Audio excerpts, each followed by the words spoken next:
Hi guys! Welcome back to my channel. Kumusta po kayong lahat? So yun guys, tignan natin kanina na namang love reading itong masasagap natin ngayong araw. Okay, so by the way guys, sa mga interesado sa ating private reading, nasa description box below, yung link ng Facebook, kaya i-message nyo na lang ako guys. Okay, kanina ba itong love reading?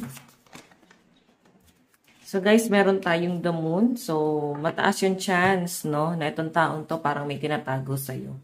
Okay? Hindi na siya guys nagiging open sa inyo.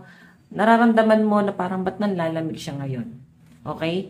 May nakikita ko rito guys na parang may galit, may pilit na gusto lumimot, nagmo-move on yung iba sa inyo, Two of Wands. So, meron ako nakitang confrontation. So, alam niyo yun, baka kayo ay may pagtatalunan nitong taong to. Or sa madaling sabi, pero meron kayong unfinished business na mataas yung chance na pag-usapan nyo ng person mo. Yan o, nice ko na yung bintana. Meron kayong pag-uusapan ng person mo. May nakikita akong gamit dito. Oo. Sulian ba to ng gamit? Or baka may naiwang kang gamit sa person mo or pwedeng siya yung may naiwang gamit. So, alam niyo yun, nung nakita yan, parang nanumbalik. Mahirap kasi guys talagang mag-detach. Parang kamag-anak lang yan or isa sa miyembro ng kapamilya na pag nawala sa buhay natin, ganun din yun guys, kasakit. Kasi alam na natin guys na wala na tayong magiging connection sa taong yun. Okay, so mahirap guys pag sobra kang nagmahal and sobra kang na-attach din sa taong yan. Lalo na't alam mo parang minahal ka naman. 'Di ba? So, yung pinapakita sa akin dito guys, parang may pag-uusap sa inyo ng person mo. Pero itong pag-uusap na to, mauuwi siya guys sa hindi maayos na usapan. Like parang basta may pagtatalo. Ramdam nyo yung galit. Ganon. Okay. And may pagtalikod, pwedeng hindi masyado guys papansinin. Parang, alam yun, parang dededmahin lang. Ganon yung nakikita ko. Pwedeng ikaw yan or yung person mo. So, pag-isipan nyo guys, yung galit na yan, hanggat maaari, i-hold nyo muna, or wag nyo na guys, siguro kausapin, baka lumala lang yung tension. Okay? So, meron tayo guys, 9 of coins, indulgence, 3 beings, self-reliant. Okay. So, guys, yung pinapakita sa akin dito, ano to, no? Parang may something dito sa person mo. Parang may nagko-convince sa kanya ng ibang tao. I think sa third party ka. Okay? Or pwede naman guys na nasi-share siya guys ng problema doon. Tapos ikaw lang din guys yung kinukwento. Alam mo yung hindi guys detalyado. Like parang may paninira. Ganon. So, naghahanap guys ng kakampi yung person mo. Pwedeng eto, no? Yung third party na parang hindi alam yung kwento. Tapos naniniwala sa person mo. Ganun naman lagi. I think parang pabiktim masyado tong person mo. Okay, hindi niya nakikita guys kung ano yung mali, no? Ano yung kamalian niya. Tignan natin. Ganyan itong love reading.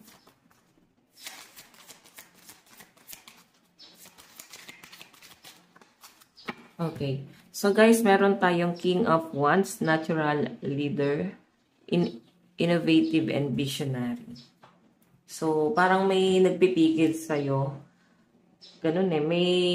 May mga nagpapakalma sa'yo. Siguro mga kaibigan mo or family mo para mag-relax ka. Tulungan mo yung sarili mo mag-move on. Huwag ka masyadong ma-stuck sa ganyang klase ng relationship. So, kung makikita nyo, pilit mong hinihil yung inner child mo, no? Na nawala eh. Okay, nung nakilala mo tong taong to, ramdam mo na may nabago sa'yo. I think, same lang kayo guys na may pagkukulang talaga sa isa't isa. Kumbaga parang nag-mirror itong relationship na to. Okay? So, meron ako nakitang magulang dito. Siguro yung mga magulang mo nagpapayo sa'yo. Minsan maganda rin talaga yung payo ng mga magulang, no? Lalo na't alam nila kung ano yung makakatulong o ano yung tama, no? May ibang magulang naman na hindi, na parang hayaan ka lang na madapa. Meron naman na masyadong nasasaktan. Mas nasasaktan sila pag ikaw yung nasasaktan. Lalo na kung ikaw, pinakita mo sa pamilya mo na matapang ka. Hindi sila guys sanay guys na makita kang mahina. Okay? Hindi mo guys pinapakita sa mga tao na parang nangihina ka. So parang ine-emote mo yan mag-isa, no? Hindi para i-broad, no? Yun yung pinapakita sa akin. So, Ayan, King of Wands. May nakikita ko dito guys, may kumokontrol din sa'yo. Hindi ba literal na parang minamanipulate? I think parang pinapakalma ka. Okay, dahil sa mga nangyari na to. Tignan natin, kanina po itong love reading.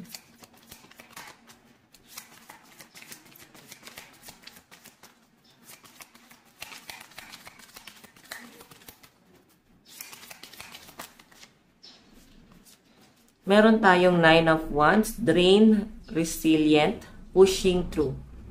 So, may mga nagkakasakit dito. Yung iba naman sa inyo, guys. Sobrang literal na sasaktan pa rin, guys, dito sa separation na nangyari na to. Okay? May mga naguguluhan, may mga hesitation. Though, meron ka namang option para maging masaya. May mga tao kang iniwasan. Pwedeng family, friends. Kasi siya lang yung gusto mong makasama. Siya lang yung nandoon sa mundo mo, no? Hindi ka, guys, parang nag-explore nung kayo pa ng person mo. 'Di ba? So, ngayon, naguguluhan ka na nagkaroon ng hiwalayan sa inyo. Sino yung kaibigan mo? Sino yung kakampi mo? Sino yung nandiyan ngayon? Okay? So, wala kang makapa sa paligid mo kasi lahat pwedeng iniwasan mo, tinalikuran mo, mas pinakinggan mo yung person mo, mas tingin mo is tama sila. Ayan, ito yung nangyayari ngayon, guys. Okay? Titignan pa natin. Kanina itong love reading spirit.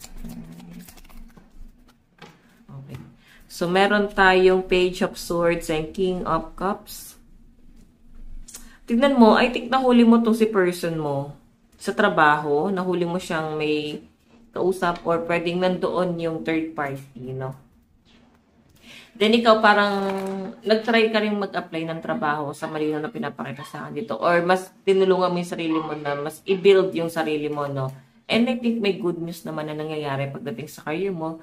Like parang nakukuha mo yung mga trabaho na hindi mo ine-expect na makukuha mo. Okay? Nagkakaroon guys ng, alam mo yun, parang blessing sa inyo when it comes to your finances. And syempre, sa career mo din. Okay? I think mas maswerte ka sa career. Sa person mo kasi, siguro medyo distant ka muna sa taong to. Kasi mataas yung chance na nagiging distraction siya sa inyo. Lalo na sa mga mag-take ng bar exam, board exam. Ayan ko namang exam yan. Pwede hindi ka nakakapag-focus kasi nagpo-focus ka or nadidistract ka nitong person mo. Nasasaktan ka at nahihirapan ka sa mga nakikita at nalalaman mo. Okay? Tignan natin. Kanina itong love reading. Meron tayong Six of Swords, calmer waters, moving ahead, healing, di ba? Yan sabi ko sa inyo eh, umaalis ka. Okay, lumalayo ka na kasi mas gusto mong i-heal yung inner child mo. Pero nakatingin ka pa rin doon kasi tinitignan mo pa rin yung mga plinano nyo. Pwede mga pinangako niya na hanggang ngayon, nag-expect ka pa rin, no? Yung pangakong walang nangyari, hindi na guys natupad hanggang salita lang tong taong to. Oo, umasa ka lang at nasaktan. Tignan natin kanina itong love reading.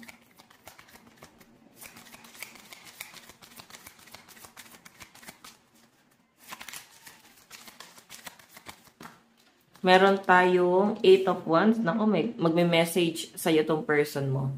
Ay no, communication, rapid change, domino effect. So, may epekto sa inyo yung pag-reach out na ginagawa niya ngayon, no? Okay. So, parang nahihirapan ka, nasasaktan ka. Parang hindi ito yung tamang panahon para kausapin ka eh. Pero ginagawa niya, kinakausap ka niya ngayon. So, 8 of Wands, guys, ayan, may nangyayaring ano dito. Sobrang para kang namamagnet na naman pabalik, no? Siguro hanggat maaari, umibos ka muna, hanap ka ng ibang pwede mong libangan, alis ka muna sa social media habang hinihil mo yung sarili mo. Okay? Pero I think nandun ka sa point na hindi mo maiwasan, na hindi i-stalk or tignan, parang ano na ba yung lagay niya, update na ba sa kanya ngayon, ano na ba nagaganap. So, ganun yung pinapakita dyan, guys. Okay? Sige, tignan pa natin. Doon tayo sa energy. So, dito, guys, sa overall energy, malakas ang energy ng Capricorn, Taurus, Virgo, Aries, Leo, Sagittarius, what else? Water sign, Cancer, Pisces, and Scorpio.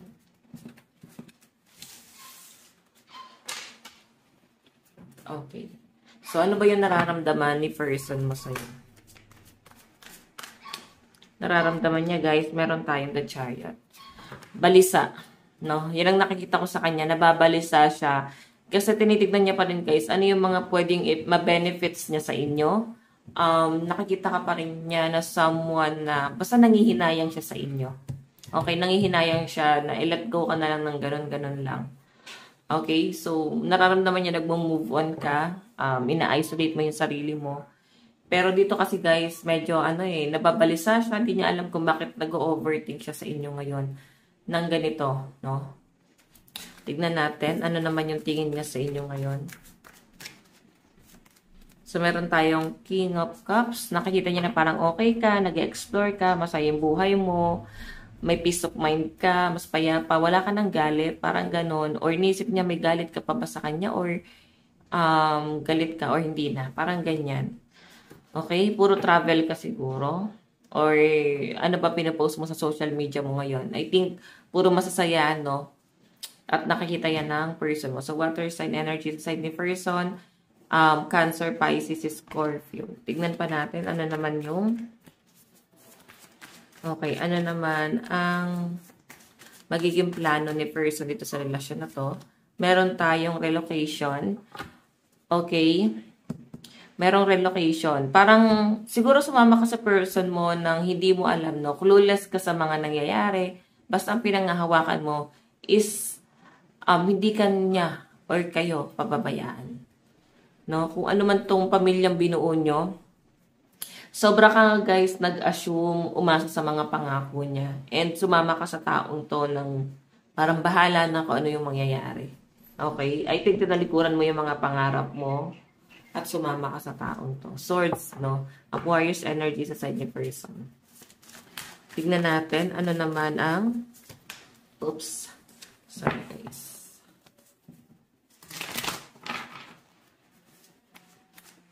Okay.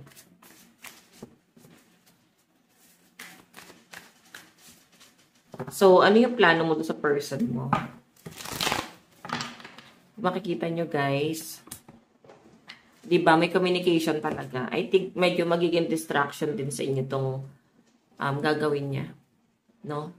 Parang meron siya, guys, pinaglalaban o ipipilit niya na naman yung sarili niya sa inyo. Alam niya naman, guys, na toxic na, diba?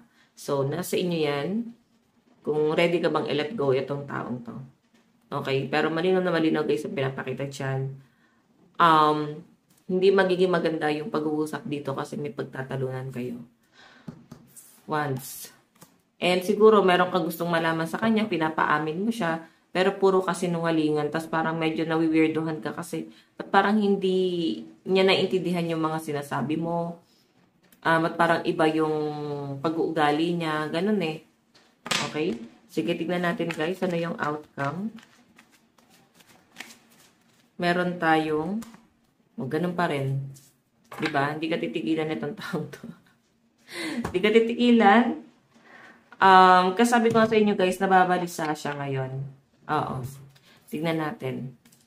Zodiac sign sa side ni person. Meron tayong Virgo, Cancer, Aries, Gemini, Taurus, and Leo.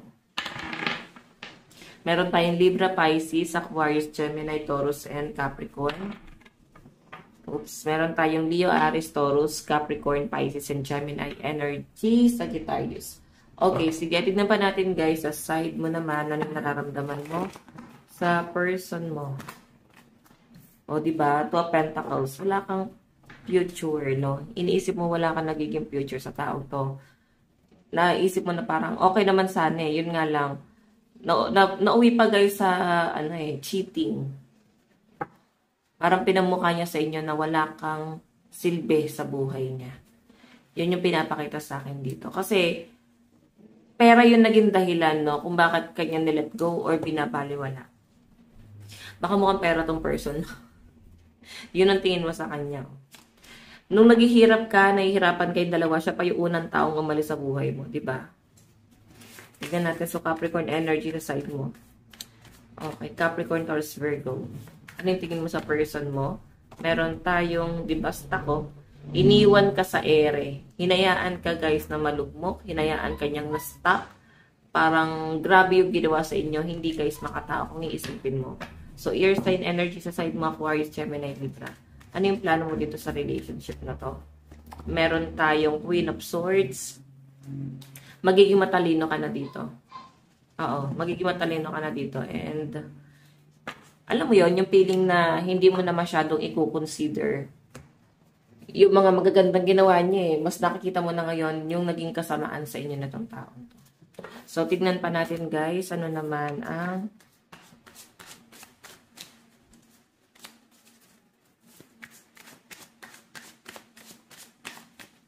okay, outcome. Meron tayong the star, di ba? Ang daming opportunity na dumarating sa inyo. Alam mo, mas mag-focus ka sa career. I think mas maswerte ka this year sa career, no? Hindi mo yan siya nakakita kasi distracted ka ng person mo. Hindi mo siya doon na-appreciate or nare-realize kasi nakafocus ka doon sa negative. Okay? Okay, zodiac signs sa side mo. Oops. Meron tayong Aquarius, Scorpio, Libra, Sagittarius, Virgo, and Cancer. Meron tayong Virgo, Scorpio, Cancer, Aquarius, Gemini, and Aries. What else? Pisces, Taurus, Gemini, Aries, Capricorn, Leo, Aquarius, and Cancer energies. Gusto na ba papunta to relasyon na to? O, diba? Kakausapin ka. Pero ikaw kasi masyado ka nang nahihirapan, masyado niya nang pinahirapan yung buhay mo. Pati yung buhay, pagpapamilya yung dalawa, pinahirapan ka nitong taon to. So, may communication na magaganap, guys. May mamamagitan sa inyong dalawa para magiging bridge para mag-usap kayong dalawa, no? Pwede kasing distant ka na sa taong to. So, merong mamamagitan para magkausap kayong dalawa, guys. Okay? So, ikaw kasi tumatalikod ka dito, masama yung loob mo sa kanya. Pero siya kasi, parang medyo, ano siya, guys, mapilit, no? Mapilit itong person mo. Tignan natin, guys. Okay, love advice. Meron tayong romantic feelings. What else? Meron tayong chemistry and flirt, di ba? Yung ready ka na sanang i-let go tong taong to, yun nga lang biglang nagparamdam. Yung nag-move on ka, kaso biglang nagparamdam yung taong to. So, alam mo yung ready ka na sanang kumausap ng iba, kumilala ng bago. Tapos may ganitong senaryo. So, message ni person sa'yo. Meron tayong, I will wait for a sign from you. Meron tayong, I feel you even though we are apart. And I wish I could take my words. Okay. Ayan. I wish I could take back my words. Marami siyang masasakit na sinabi sa inyo na parang gusto niyang bumalik at ayusin yun. Okay. So, ayan guys. Ito lang po ang inyong daily love reading. Bukas po ulit. God bless and love you. Bye-bye.